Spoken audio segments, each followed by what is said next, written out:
Alright, hey guys, and welcome to our review of Boruto, Naruto Next Generations. I'm your host, the Cinder Blaze, and with me today we have... Makotoa. Hey, welcome back. We're just gonna dive right into episode 35, which was a really nice fan service episode for everyone who's watching Naruto.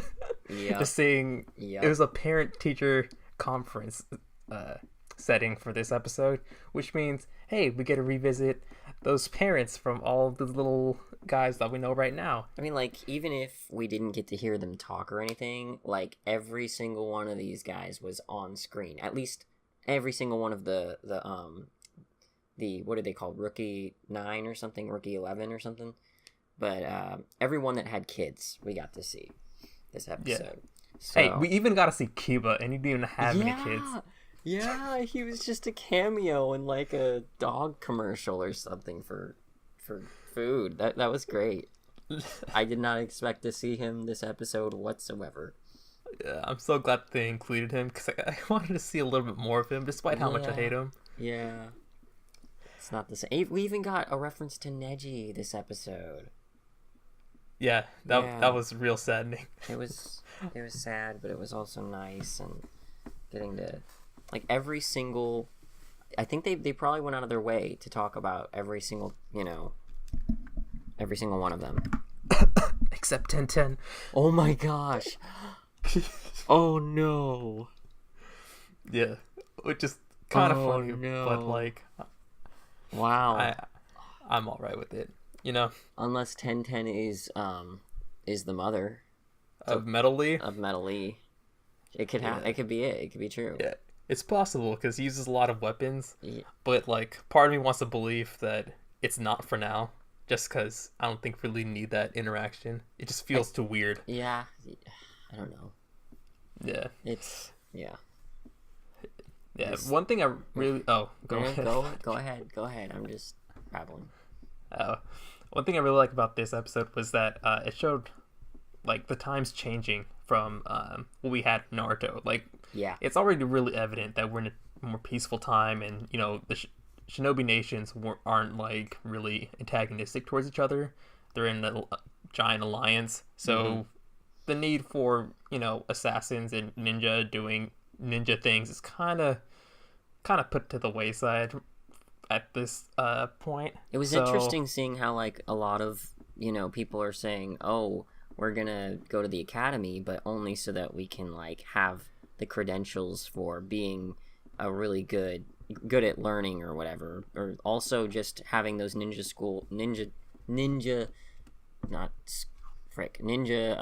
skills. Wow, to use for other jobs like the postal service or the firefighter service and stuff. That was cool. Yeah. Different stuff that these abilities have been repurposed for everyday life. Yeah, and like the old academy, I'm pretty sure everyone who actually graduated was just like kicked off and kind of trained up to get ready for war, and we didn't really get to see that like the more civilian sides of Konoha, and we don't even know like back in Naruto if people like this like actually existed, who just went to the academy just to learn, because there was still like male people and firefighters and Konoha back then. So who knows how the whole system is shaken up. But I remember that filler about the delivery ninja. You guys remember that? Yeah, that was great. Yeah. Also, we kind of got spoilers for the Boruto movie if they were going to do it in the anime, but I felt like I would have much rather seen Orochimaru here rather than later. I mean, it's honestly kind of like super evident. I think the thing that they're really saving is Boruto finding out. We as the audience, I think it was pretty obvious. Even if you hadn't seen the movie yet, like, it was pretty obvious that they were, he meets up with Kabuto, he's talking to a snake, all these kinds of things. It was hinting towards him being Orochimaru's spawn. I don't even know if he's just an experiment or actually like never mind, I don't want to think about it, because sometimes he takes over a girl's body, so it's just like mom or dad, both maybe, like I love how they're self-aware of it. Yeah. Like Mitsuki always refers to him as his parent, Yes. not as his mother or father. He doesn't even say. Yeah. Yeah. Oh yeah, you do have a point there. I'm pretty sure that it's been heavily implied already. I just haven't been, Yeah. kind of pointing it out because I already know. Mm-hmm.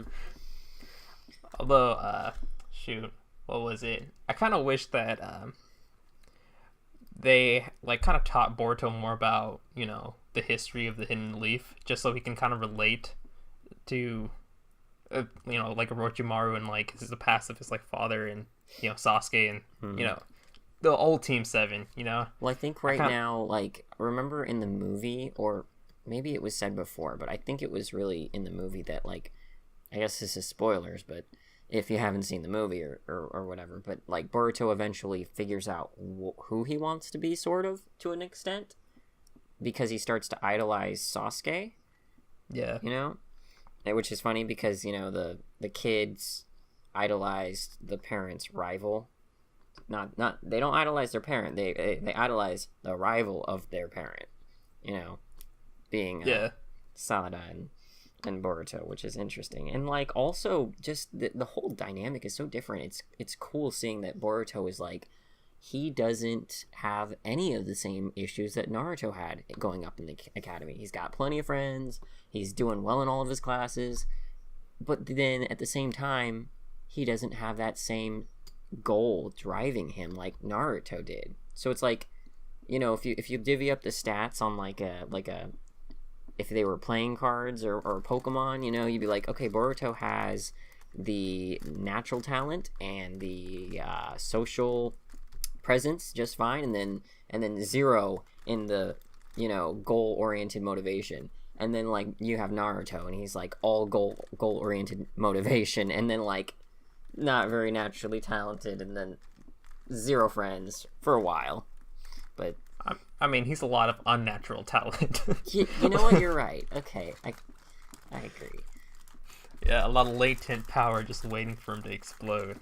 So but he struggles in different ways, and it's interesting because he's like, I didn't even think about it. Remember when Mitsuki, he shows up on the train next to Boruto, and besides people shipping them or whatever, I think it was a touching moment for the fact that like he called Boruto on all of the things he's already accomplished, and it didn't even really dawn on me that Boruto was the cause of all these characters actually having significant changes to where the direction of their character was going.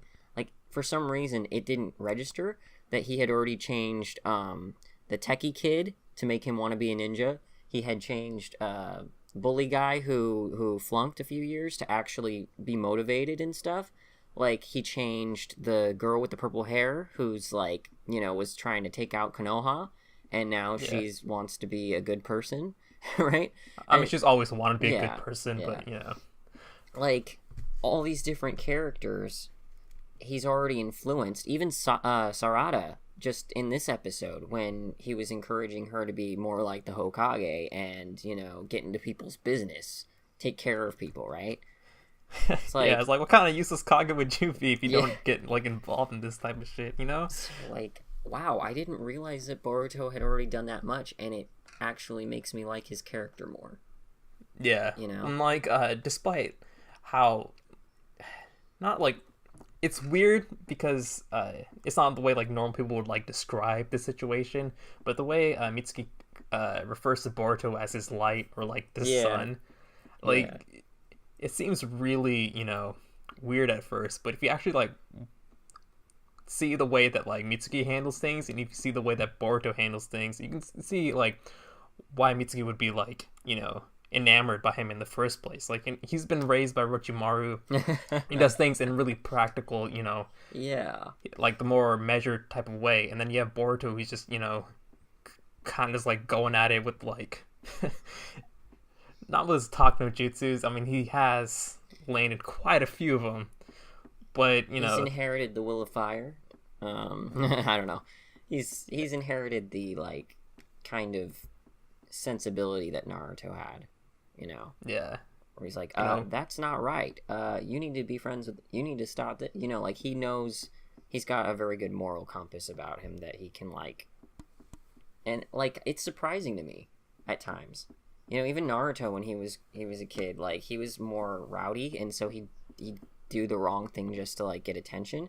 But Boruto's over here, and he could have cheated in that like filler episode or whatever to like get the old lady to give him the crescent moon cookies from the hidden mist village or the hidden rain village or whatever for his cinnamon sister. candies. Like yeah, like he could have cheated then. There was multiple moments throughout the show so far where Boruto could have done something a little bit like questionable, shady, but then like totally did the right thing.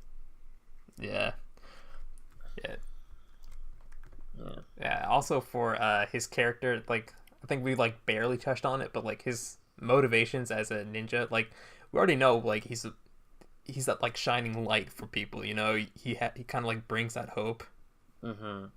Just like Naruto did, even though like he denies being like his father, he's a lot like him in many ways. And I think a lot of people hate that about Boruto. He's just like a carbon copy of Naruto, but he provides like that kind of hope in a different way. You know, Naruto.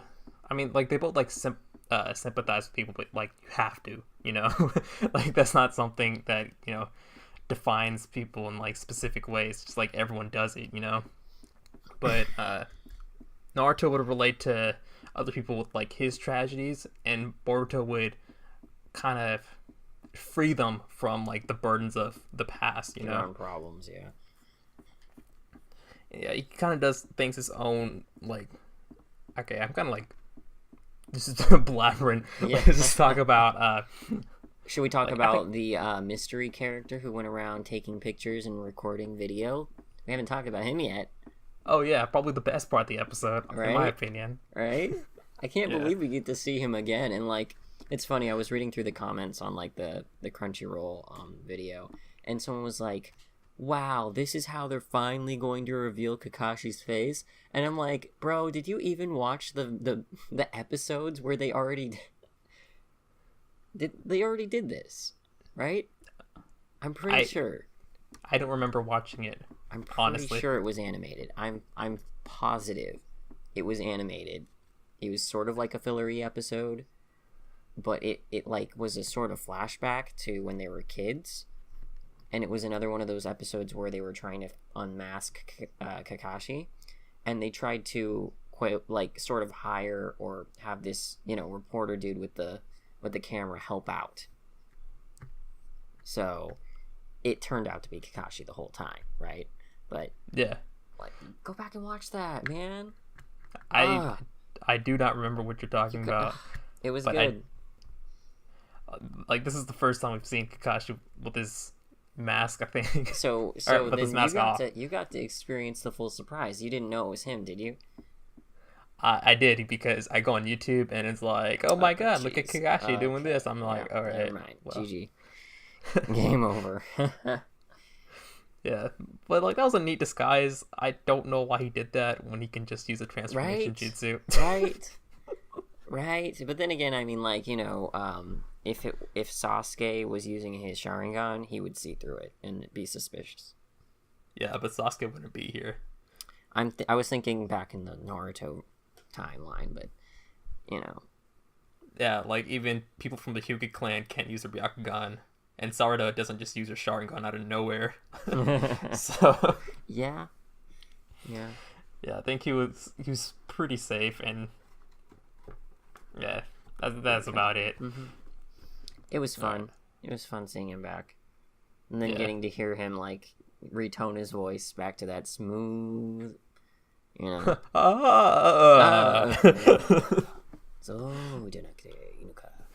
Yeah. Yeah, you got to see Orochimaru. Like, man, just a lot of nostalgia in this episode, I think. Yeah.